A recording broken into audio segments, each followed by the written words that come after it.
សំណួរមានសួរច្រើនហើយការសាកសួរហ្នឹងវាមិនចេះខុសទេមានតែអ្នកឆ្លើយទេដែលឆ្លើយទៅអាចពេញចិត្តហើយឆ្លើយខុសឆ្លើយអីចឹងទៅហើយបើសិនជាស្ដាប់ទៅយកជាការបានក៏កាន់យកទៅគ្រាន់តែជាធម្មសបាយៈធម្មសបាយដើម្បីកើតបញ្ញាស្មារតីហើយបើស្ដាប់ទៅមិនចូលចិត្តអីយ៉ាងម៉េចយ៉ាងម៉ាក៏កំកាន់យកលះចោលទៅពាក្យថាចេះនៅក្នុងពុទ្ធសាសនាគឺចេះលះទេព្រោះដំណើរធម្មជាតិគឺជាដំណើរលះអ្វីដែលយើងបានមកសិតតែត្រូវលះបង់ទៅវិញហើយដើម្បីបានសេចក្តីសុខពិតគឺអ្នកដែលប្រកែលះតាមផ្លូវចិត្តកុំឲ្យជាប់លះគំនិតលះការគិតលះអីតាមផ្លូវចិត្តអានឹងបានហើយនៅក្នុងធម្មជាតិវាមានតំបន់សង្កតៈគឺតំបន់ដែលមានបច្ច័យប្រជុំតាក់តែងហើយនឹងដែលមានតែទុកព្រោះអីទុកព្រោះ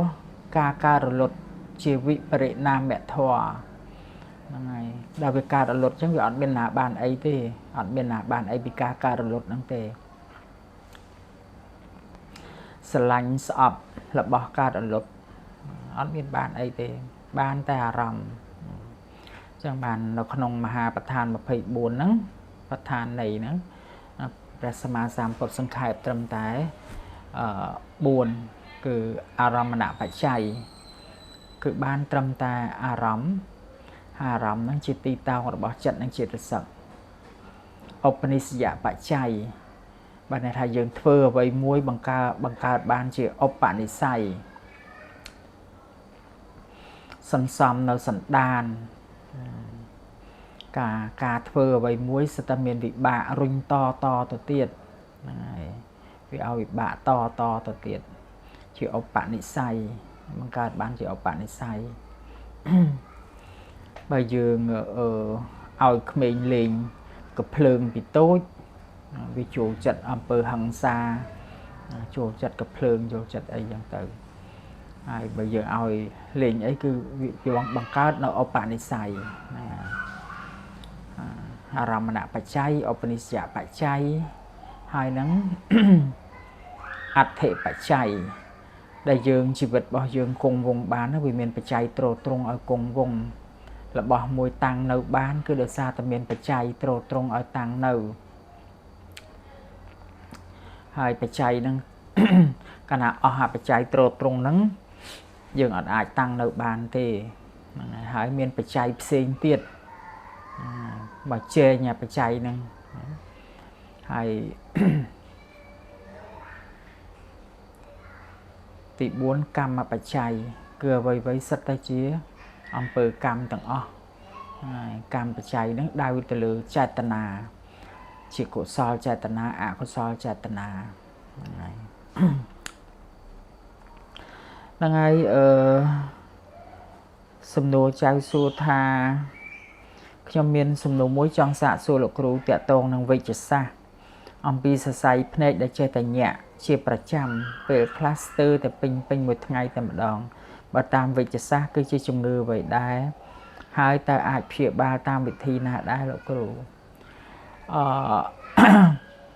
តាមចំណាំចាស់គាត់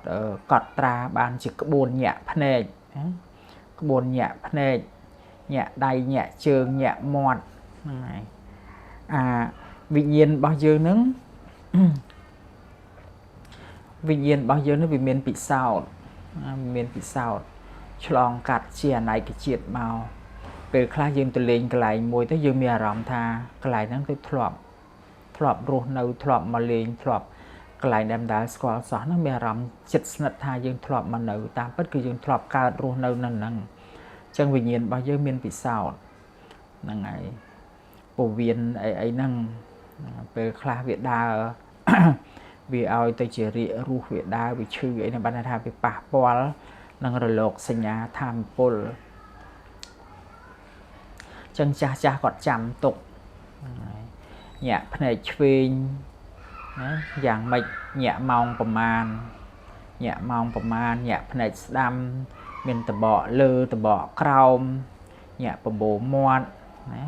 ម៉ោងប៉ុន្មានអីម៉ោងប៉ុន្មានមានគេនឹកគិតមកយើងណាញាក់តបកភ្នែកខ្លះមនុស្សស្រីដែលធ្លាប់ចិត្តស្និទ្ធមួយយើងគេគិតមកយើងណាម៉ោងប្រមាណអញ្ចឹងគាត់ចាំ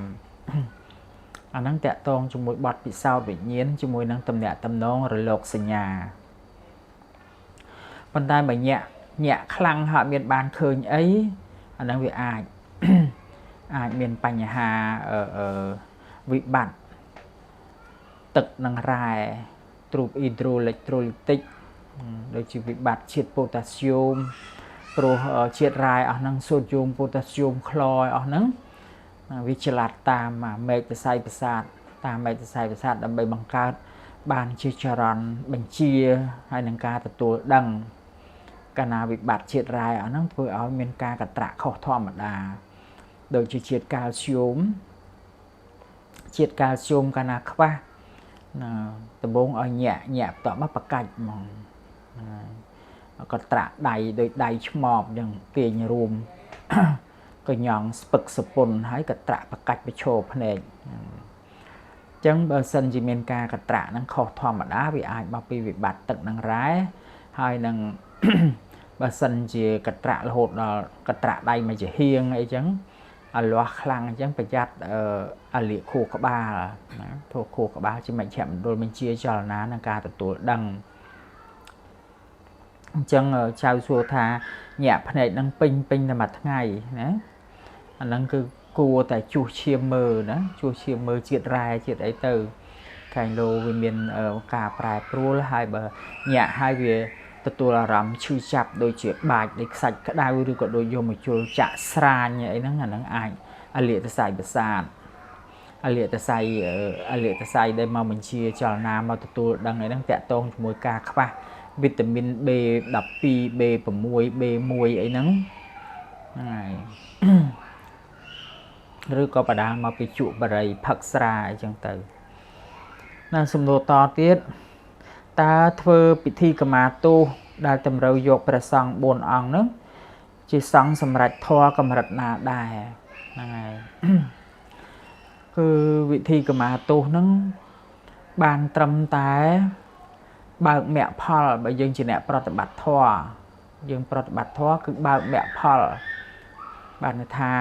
ធ្វើប្រតិបត្តិធម៌ទៅមគ្គផលអាចចូលក្នុងអរិយបុគ្គលឲ្យបានប៉ុន្តែផលកម្មនៅតែមានទេផលកម្មនៅតែឲ្យធម្មតាព្រោះសូម្បីតែព្រះសម្មាសម្ពុទ្ធផងនៅតែទទួលអកុសលវិបាក11យ៉ាងត្រូវគេរុញថ្មសង្កត់ត្រូវគេលើកគ្នាទៅជេរបតិចប្រមាថត្រូវគេមូលបង្កាច់ណាហើយត្រូវឈឺប្រស័យស័កឈឺបដ្ឋៈខ្នងឈឺឆ្អឹងខ្នងអីហ្នឹងហើយអញ្ចឹងការកម្មាទោសហ្នឹងគ្រាន់តែបានបើកមគ្គផលត្រង់ថាឲ្យរួចពីច្បាប់កម្មអត់ទេអត់រួចទេហើយការដែលសង្ឃពី4អង្គឡើងទៅគឺតំណាងសង្ឃហើយតំណាងសង្ឃមួយអង្គក៏តំណាងសង្ឃដែរហ្នឹងប៉ុន្តែគ្រាន់ថាក្នុងវិន័យដូចជាចាត់4អង្គឡើងទៅចាត់ជាតំណាងសង្ឃអញ្ចឹងគឺយើងនិមន្តព្រះភិក្ខុសង្ឃមកនឹងដើម្បីធ្វើជាសាក្សីក្នុងការកម្មាទោសរៀបព្រះបដិមានៅកណ្ដាលទៅព្រះសង្ឃគង់សងខាង2អង្គទៅឆ្វេង2ជិតស្ដាំ2ទៅហើយយើងពោលពាក្យកម្មាទោស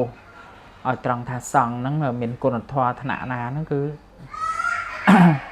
សមតិសង្ឃក៏បានដែរសង្ឃជាទូទៅភិក្ខុសង្ឃជាទូទៅណាมันប្រកាន់ថាតើតាសង្ឃនឹងបានឈានឬក៏ជាអរិយបុគ្គលអីទេហើយយើងពោលពាក្យកម្មាទោសទៅខ្ញុំបករណាពិតជាមានកំហុសពិតចំពោះព្រះពុទ្ធមានកំហុសពិតចំពោះព្រះធម៌មានកំហុសពិតចំពោះព្រះសង្ឃមានកំហុសពិតចំពោះមេត្តាបិតាលោកអ្នកមានសិលខ្ញុំប្រកាស ប្រករណាសូមកមាទោសូមលើកលែងទោសហើយបដិញ្ញាតាំងចិត្តរក្សាបានល្អកុំមានការប្រមាថតទៅទៀតព្រោះឲ្យលះឧបាទានក្នុងរឿងហ្នឹងលះកង្វល់ក្នុងរឿងហ្នឹងលះគំនិតដែលគិតថាអញច្បាស់ជាបានធ្វើខុសចេះចុះហើយបានប្រតិបត្តិធម៌អត់ឡើងអត់អីអញ្ចឹងណាហ្នឹងហើយលះឧបាទានក្នុងរឿងហ្នឹងហើយប្រតិបត្តិធម៌យ៉ាងម៉ត់ចត់ត្រឹមត្រូវតាមក្បួនខ្នាតវិបស្សនាហ្នឹងគឺជាសិល្បៈជាឧបាយណាក្នុងការលះការជាប់ជាពាក់តាមផ្លូវចិត្តលះអារម្មណ៍លះអីហ្នឹងនៅក្នុងโลกនេះធម្មជាតិកើតរលត់អញ្ចឹងអត់មានអ្នកណាបានអីទេប៉ុន្តែគ្រាន់ថាពេលវារលត់ហ្នឹងវាបញ្ជូនវិបាកណាបញ្ជូនឧបនិស្សយបច្ច័យ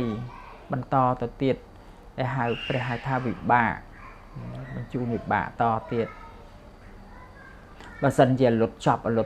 រួចខ្លួនអស់ហើយអត់មានបញ្ហាទេតែតាមពិតយើងនិយាយថាការរលត់នោះដើម្បីលះមកគណៈទេលះមកគណៈចិត្តកុំឲ្យវាខ្វល់តទៀតណាប៉ុន្តែតាមពិតវាបញ្ជូនវិបាកតទៀតយើងគ្រាន់តែកាត់ចិត្តថាវារលត់ទៅហើយរឿងអស់ហ្នឹងរលត់ទៅហើយតែវិបាកនៅមានចឹងគឺថាយើងកមាទោសឲ្យលះប្រកាន់ហើយប្រឹងប្រែងប្រតិបត្តិធម៌តទៀតហើយត្រូវយល់ពីគោលដៅនៃកិច្ចប្រតិបត្តិដែលហៅថាចេះធម៌គឺចេះលះចាំនឹងឲ្យច្បាស់ចេះលះព្រោះលោកនេះកើតរលត់អត់មានអ្នកណាបានអីទេហើយដំណើរទៅព្រះនិព្វានក៏ជាដំណើរលះដែរដំណើរលះដែរចឹងកូនចៅចេះតែសួរមកថាបដិបត្តិធម៌ទៅឃើញនេះឃើញនោះចេះចុះអាហ្នឹងវាមិនដែរអត់មិនទេគ្រាន់តែត្រឹមតែដឹងទៅដឹងខ្លួនឯងទៅហើយសម្គាល់មើលតទៀតហើយបើអត់ឃើញអីអាហ្នឹងដូចយើងបានឃើញទេសភាពណាទេសភាពតាមផ្លូវដែលយើងធ្វើដំណើរឃើញហើយដឹងបានត្រឹមតែដឹងជួបអីលះនឹងណាជួបរូបលះរូបជួបសំឡេងលះសំឡេងជួបក្លិនលះក្លិនជួបរសលះរសកុំឲ្យជាប់ជំពាក់ក្នុងអារម្មណ៍6អារម្មណ៍ទាំង6ហ្នឹងលះកុំឲ្យជាប់ជំពាក់នេះគឺជាការប្រតិបត្តិធម៌ណាដែលធម្មជាតិរបស់យើងហ្នឹងគឺឧបាទានណាឧបាទានជាប់ស្អិតណាប្រកាន់មមទៅលើអារម្មណ៍ដែលយើងបានជួបហ្នឹងហើយដែលវានាំមកនៅទុក្ខហើយឧបាទានក្នុងអារម្មណ៍6ហ្នឹងអញ្ចឹងវិបស្សនាគឺជាឧបាយណាឬក៏ជាបច្ចេកទេសណាបច្ចេកទេសដើម្បីបន្ថយធម៌ពលឧបាទានហ្នឹងហើយសំដៅទៅលះចោលតែម្ដងលះឲ្យស្រឡះឲ្យឃើញធម្មជាតិយល់ច្បាស់ខ្លួនហើយលះឧបាទានហ្នឹងព្រោះឧបាទានហ្នឹងក៏គ្មានខ្លួនឯងដែរហ្នឹងហើយឧបាទានហ្នឹងក៏កើតពីបច្ច័យដែរបច្ច័យមានតណ្ហាមានទិដ្ឋិណាស្អីក្នុងហ្នឹងហើយអញ្ចឹងគឺយើងលះចោលហើយប្រតិបត្តិទៅសំណួរតទៀត